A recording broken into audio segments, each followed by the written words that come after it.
bro. Have some fun.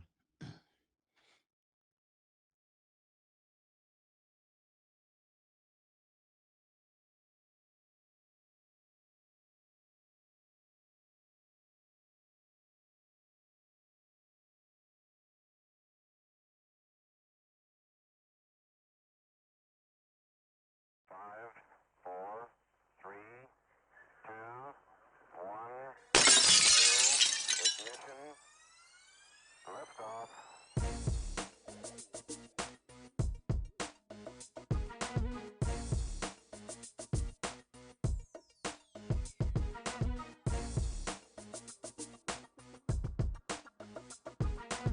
Yo, what's up, everybody? I'm Marcus. I'm Ryan. And together, we are the Northwest Sports Fanatics.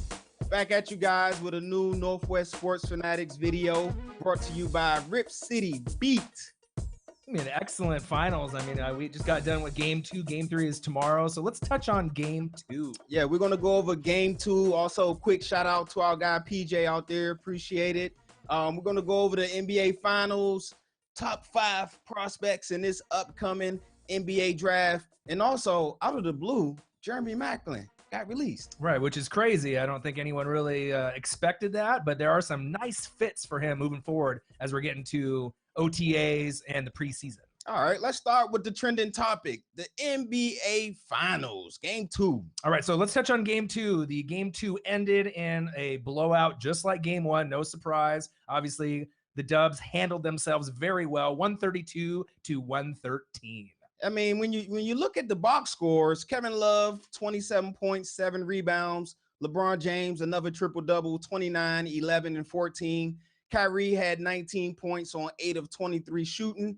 But then when you look a little deeper, J.R. Smith, Kyle Korver, Darren Williams, Tristan Thompson, they combined for 21 points. You go to the other side, Sean Livingston, Ian Clark, those two players combined for 20. So for LeBron to get a win in these finals, his number twos, Irvin and Love, you got good stats, but you got to make more of an impact. Right. Just in the footage that we saw, LeBron James is a class act, even though they are getting smoked in the finals, welcoming Steve Kerr back, obviously with the back issues that he's been having, 6-week absence. They're 14-0 in this postseason. They're looking to go for that straight sweep, 16-0.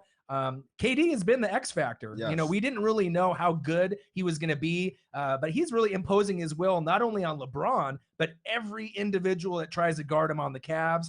33 points, 13 boards, 6 assists, and guess what? 5 blocks. So very impressive for the big man. And as you see in the highlight down there, he can pass it, he can dish it, and he can even get that alley-oop for JaVale McGee in the right spot at the right time, as we always knew he could. Well, Paul Pierce was saying he's the number 1 player in the NBA right now. Whoa.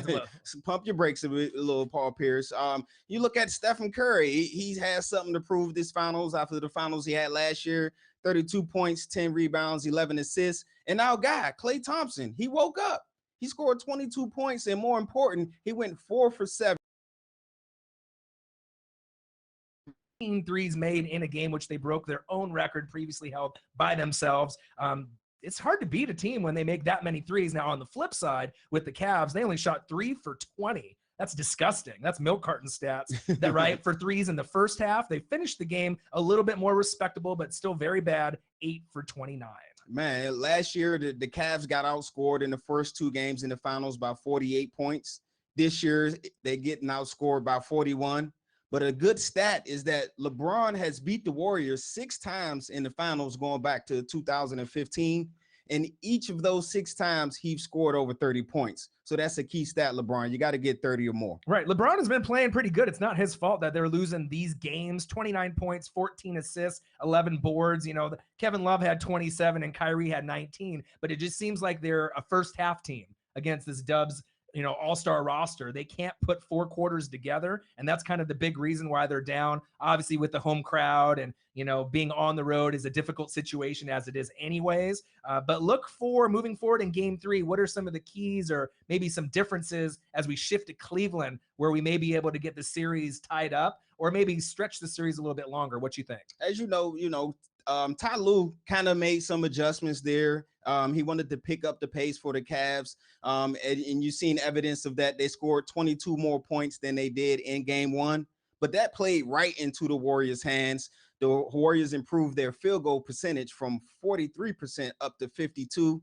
The key, of course, is going to be the role players. Role players particularly play better at home. Right. And you best believe Kyrie Irving is going to come to play, in the second half in these games at home.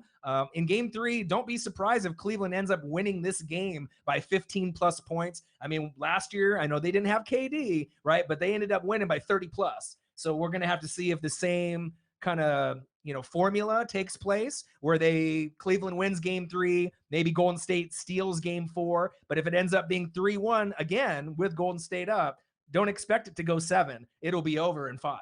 So game 4 is that's going to be the game that really dictates the series and how long the series is going to go. I still believe the Warriors are going to win the championship. No question. I feel Cleveland has 0% chance at this point, unless a huge injury happens. Kevin Durant, Steph Curry, just the way that they've been playing. Their bench is better. They're coaching better. And then you got 2 of the best shooters on the same team with obviously KD and Steph Curry. Yes, sir. So game 3, Cavs. Game 4 is going to be the crucial one. That'll be the toss-up game to look out for. Yep. All right. So there you have it. Now let's go on to the NBA draft, which will be later on this month.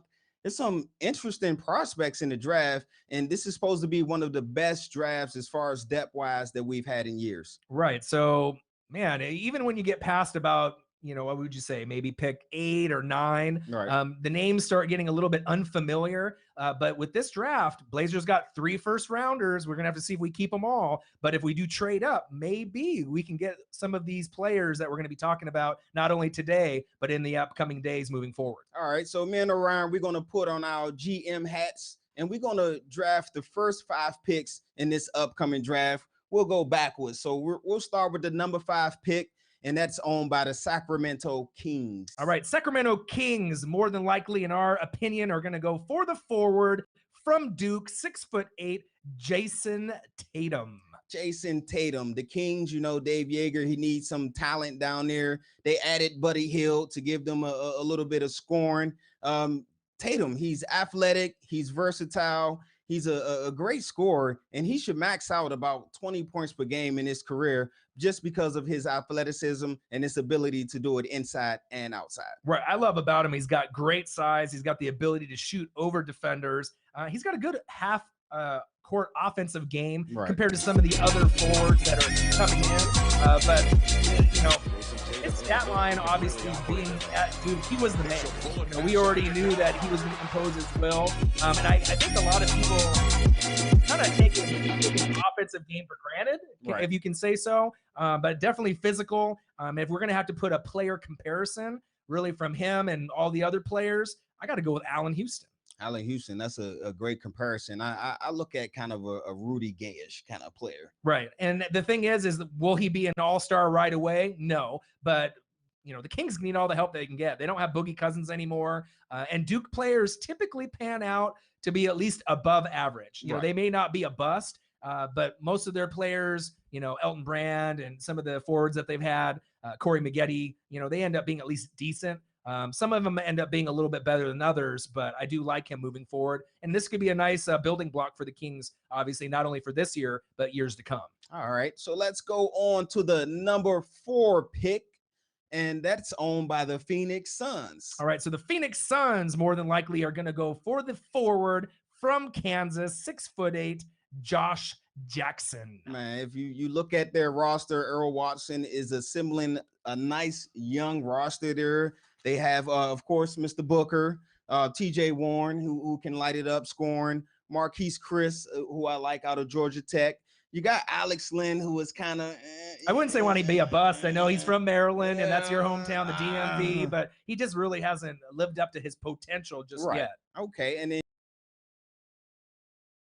to me, Josh Jackson is the best two-way player in this draft. He has elite athleticism. He's very competitive. He's unselfish. He has handles like a point guard, and he hates to lose. And that's the kind of attitude you want when you're going to a new team and you're trying to change the culture. Right. So the Suns need some help with Devin Booker. He's looking for the Batman to his Robin. And Josh Jackson may be it. He got versatility on both sides of the ball. His IQ is superb. Obviously, on the offensive end, he is a elite, let me say it again, elite offensive rebounder. And I love his first step. So for a player comparison, I don't think he'll be as good as these two players, but maybe a poor man's Kawhi Leonard, or maybe a poor man's Jimmy Butler.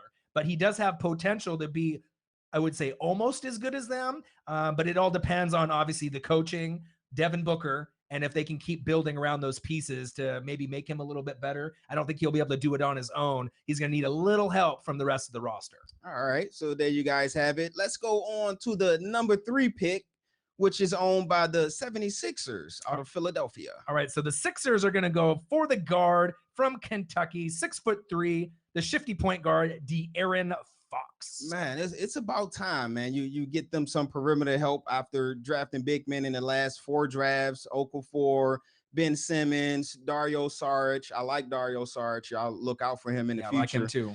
Noel, which they traded away to the Mavs. Finally, get you a good point guard. He's explosive. He's quick. He's going to go down as one of the best point guards in his drafts. He has to improve his jump shot. He averaged 16 points, 4 assists, and 4 rebounds his freshman year down there in Kentucky. Right. And there's been a lot of kind of battles now between Lonzo Ball, De'Aaron Fox, and Markelle Fultz. Like, who is going to be the man out of these 3 players? Now, this guy is lefty. He's shifty. He's got good size and strength. I didn't really know how strong he would be going into the NBA game, because obviously when you go from college to the NBA, it's a man's game, right? But he's got explosive athleticism. He pushes the ball at every opportunity that he has. And I think moving forward, if it either is the 76ers or the Lakers, they're going to be getting themselves a gem. And obviously we have to go player comparison. There's 3 players that really come to mind. John Wall, but a left-handed version, maybe not as good, but obviously from the same school. Dennis Schroeder, right, from the Atlanta Hawks, right, and a better version of Brandon Jennings, maybe in the early part of his career. But very versatile, athletic, and like I said, I think whoever gets this player is going to be surprisingly happy on maybe his potential to possibly be an all-star within the first 5 years. I mean, his potential was evident if you go back to the NCAA tournament, and he locked down Lonzo Ball. Right, a.k.a. Lanzo Ball. Lanzo Ball. Right. He put up 30 on him. I think Ball only had maybe 15. Right. I mean, he torched him. I mean, he literally owned him, and that's why a lot of these GMs in this draft are possibly going to go De'Aaron Fox over Lonzo Ball or Fultz, just based on what he did in the tournament. And obviously he had a little bit of help with Malik Monk, you know what I mean? So he had another top 10 player stud, that he could go to, but you can't take away any of the assets and skill set that obviously he's been working on as a little child. All right. So let's go on to the number 2 pick, which is owned by the Los Angeles Lakers. All right. So we're going to go with the guard from UCLA, the hometown kid, 6'6", Lonzo Ball. This kid, his father does all the talking, but he backs it up on the court. Before he came to UCLA in Pac-12 play, they was only 6-12. 14 points, 6 rebounds, 7 assists. He made everyone better on that team. He's a basketball player. He doesn't jump the highest. He doesn't run the fastest, but he does have elite creativity, and his passing accuracy is unmatched to go along with his 6'6" size. That's going to give him the edge. Right, absolutely. And all the things that we've been hearing in the media as his father, LeVar Ball, and the BBB, the Big Baller brand, right? So, he's pretty much got all his chips, in Lonzo Ball. I think out of all 3 sons, this is the one that's going to be the best, hands down. Right. 6'6" with a 6'9" wingspan, elite transition play. He's got the ability to force turnovers, good speed, the ability to haul defensive boards over taller defenders, which I like. He can start a fast break pretty much anytime that he needs to. And the best player comparison it's pretty simple to see. This is the second coming of Jason Kidd. And I really, truly believe that he is going to pan out. He's got too many skills. I mean, the only downside is maybe he shoots like Kevin Martin. Right. The free throw shooting and his form, shooting threes isn't the prettiest. But as we all know, it doesn't have to look pretty as long as it goes in. And I like his decision-making ability on the break. He can pretty much this information very in the pass, and he can set up people for easy layups and threes, arguably better than De'Aaron Fox and Markelle Fultz in this draft. Yeah, and like you said, the only question is that how much of a distraction is he going to be to whichever NBA city he goes to? Right, $500 shoes. Are you going to cop a pair? Oh yeah, I need the flip flops though. Flip flops? Yeah. Well, they might be like 300, so I don't know if you'll be able to afford those. Oh man, PJ help us out. Right. All right, so let's go on to the number 1 pick in this draft, which is owned by the Boston Celtics. Right, via the Brooklyn Nets. You dummies. You just giving away all your picks when you could have, got some better players in the whole Kevin Garnett trade fiasco a few years back. They're going to go with the guard from Washington, from the Pac-12, 6'5", Markelle Fultz. Hey man, this guy is amazing. He averaged 25 points, 6 rebounds, 6 assists. His team wasn't that good. They only went 9-22. But him, you can't blame that on him. He's a gifted shot creator, a great ball handler. He changes speeds with the best of them, and he has the ability to finish at the rim with either hand, and he can go above the rim if you sleep on him. Right, 6'5" with a 6'10" wingspan, which is incredible. Big, strong hands and feet, solid frame. What I love about him is he got great body control when he goes to the hole. So there'll be a lot of and ones definitely in the NBA. He absorbs contact well. He's not afraid of anybody. So as soon as he goes to Boston, I don't know what kind of lineup they're going to run. Him with Isaiah maybe at the 2 with a shorter lineup. Right. They definitely need forward help, but there just isn't a forward in this draft like a Blake Griffin where it just comes right at you where you're going to pick him. And a lot of people, they're not really familiar with Markelle Fultz, but this guy could be a franchise player, especially if you think about it, if they think that he's better than Lonzo Ball or De'Aaron Fox. I mean, that really says a lot with a lot of these GMs. And we know Danny Ainge has been building that monster from day one. And he got kind of laughed at maybe in the beginning, but Eastern Conference final trip this year, nobody is laughing anymore. The player comparison is James Harden, or maybe a little bit better version of D'Angelo Russell from the Lakers. Hey, that's some great comparisons. I also see a little Brandon Rory in him. A little bit, very smooth. And he's obviously from UW as well. Right. I don't know these, and obviously Isaiah's from UW. So notice every one of those players can shoot. Of course. And they can defend actually pretty well, obviously overall for the type of player that they are. All right. Shout out Markelle Fultz, a DMV native. He's from Upper Marlboro, Maryland. I got to show special love to all of my DMV cats out there. Scouts love his court vision, and he does have a high basketball IQ. Right. And it'll be real interesting to see after these players get drafted, who will be the best one out of the 3.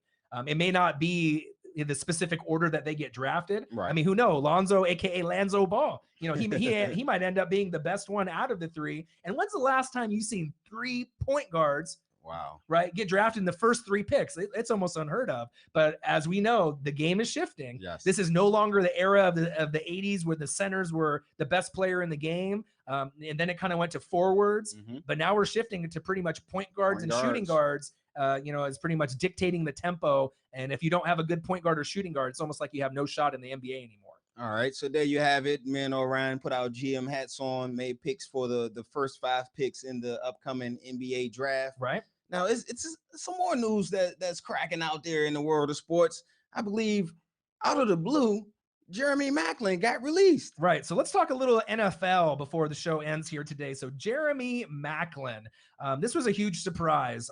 Obviously he had a great season coming from the Eagles to the Chiefs in 2015. 87 catches in 15 games, 8 touchdowns. He was a fantasy dream. Obviously if you had him, I had him fantasy, on my squad. Right. If you had him on your squad, you probably won at least a couple games with Jeremy Maclin in your starting lineup. But then last year, he had the whole bugaboo. This guy missed so many games, 44 catches, obviously in 12 games, only 2 touchdowns. Wow. That is not Jeremy Maclin. And so maybe that stat alone, they lost faith in him. But the main reason it sounds like they wanted to release him this late is what? Money. So he was due to make $9.75 million in his base salary. And obviously they have some good pieces there already. Yes. Travis Kelce, Yep. and a few other different Tyreek receivers, Tyreek the Hill. free kill. And they really high on Chris Conley as well. And so now what that means, obviously with the Chiefs loss, it's someone else's game. Yes. So let's go over some of the best fits for Jeremy Maclin moving forward. So there's quite a few teams that are interested or, obviously could use a wide receiver. I mean, most teams obviously need one, right? Yes. So we can go down the list: the Bears, the Browns, the Rams, the Jets, the Niners, the Eagles. But we got 3 other teams that we really feel are the best fits. Let's start off with maybe arguably the best fit. We're going to go with Joe Flacco's very own, the Baltimore Ravens. Yeah, with the Ravens, of course, he needs receiving help. And they have a history of picking up kind of older receivers towards the end of their careers. You go Anquan Bolden and you go Steve Smith. They've really helped Joe Flacco. And also with Dennis Pitta getting injured, that hip, his career is possibly over. So the addition of Maclin would definitely help Joe Flacco out in that Baltimore Raven offense. Right. So currently right now, Joe Flacco doesn't have a whole lot of options. You got Mike Wallace, who's just kind of a down the field threat, one dimensional. Right. And then you got Brashad Perryman, who is a bust. So they definitely need some help. I really like that opportunity for Maclin to go there because it puts you on a team that is kind of on that 8-8 cusp, Right. where you could get a couple players or maybe get a little bit more from your rookies. And if maybe Pittsburgh with Roethlisberger having an injury, or maybe some of the other teams in the division having a little bump in the road, the Ravens could be right in that playoff mix. So I do like the Baltimore Ravens as a good destination. We'll just have to wait and see if Jeremy Maclin thinks that it would be a good destination as well. Yeah, I heard through the grapevine that he has a couple of ties to the Buffalo Bills there. Right. So there is going to be a meeting for the Ravens. Obviously, sometime this week, we don't know when it is, but he just had a meeting today with the Buffalo Bills. So Tyrod Taylor, aka T-Mobile, he needs some help. They have given up on Sammy Watkins. Right. So they're not going to extend him. He may not even be on the team in a year or two. Yeah, they didn't pick up his 5th-year option, and I almost said the B word. Yeah, don't say that. Okay. Don't say it. He's too good to say the B word. Okay. All right. And you know which one we're talking about. Yeah. All right. So, but they drafted East Carolina Zay Jones, who I know you and me are very highly on. I like Zay Jones. So that guy's going to be the main guy taking over if Sammy's gone. You got Corey Philly Brown, Andre Holmes from the Raiders. So they could definitely use another piece there, but the main reasoning behind it, LaShawn McCoy. I mean, Right. you played with the guy. He's one of your best friends. Obviously, he played in Philly for, I believe, 5 or 6 years. Together. Yep. Right, together. But you got to think about more than just playing with your friends. You're in the division with New England. So, I mean, you're not going to be able to get too many wins. I mean, Buffalo is typically what would you say, a 4 to 7 win team? Yeah, So, each year. Right. So, I mean, if you're okay with losing more than half of your games, you know what I mean, then that would be a good destination They for can you. cap out at 8. Maybe. Well, Miami Dolphins more than likely will be the team that comes in second in that exactly. division. So that might be the 8-8 team. Yep. But so it's a matter of, do you want to play with your friends, or do you want to go to a team where you maybe can actually get to a Super Bowl or get to the playoffs? But that'll be probably the second best fit. The meeting, it sounded like it went decent, but there was no deal that was completed. Right. So we'll have to see when he meets with Baltimore later this week if he can get the deal done there. And then last but not least, this destination more than likely will not happen, but we think it's a great fit. Who are we talking about? We're talking about Carson Palmer and the Arizona Cardinals. Offensive genius down there. Bruce Arians. Bruce Arians. You go to the Cardinals, you have a experienced quarterback, and then you have a nice tandem, Fitz and Mac. Right. Or Mac and cheese. Fitz. Right. They all go together, PB&J. It all goes together. They have a real explosive offense. Mr. Johnson down there. They have Brown. They still have Fitzgerald. So, and the loss of Malcolm Floyd. So maybe he can go out there and help Bruce Arians a little bit on the offensive side. Right. J.J. Nelson, John Brown, Larry Fitz, being an old man, gosh, he can still get it done. He's still doing it. I mean, what a great Hall of Fame career he's had. And the great thing that you can respect about Larry Fitz, he's done it with the same team from the very start, more than likely to the very end. And that would be a kind of a scary 1-2 punch. You got Larry Fitz on one side, Yep. Jeremy Maclin on the other. They're going to be battling Seattle for the NFC West supremacy. So that would be a great fit, but they are a little heavy at wide receiver. So I don't think the need is going to be, it's more, I think us personally, we think it would be a good fit, but some of these other teams, maybe the Ravens and Bills, make a little bit more sense. All right. So there you guys have it. NBA Finals recap, also a look ahead to Game 3 Right, which is tomorrow. Right. Our top 5 NBA draft picks. You know, we put the GM caps on. Right, telling you And what's going to happen. possible destinations for newly released Jeremy Maclin. Absolutely. We'll be back at you guys real soon with a new video, so stay tuned. I'm Marcus. This is Orion. Only got one question for you. Who you know talk sports like us? Northwest Sports Fanatics.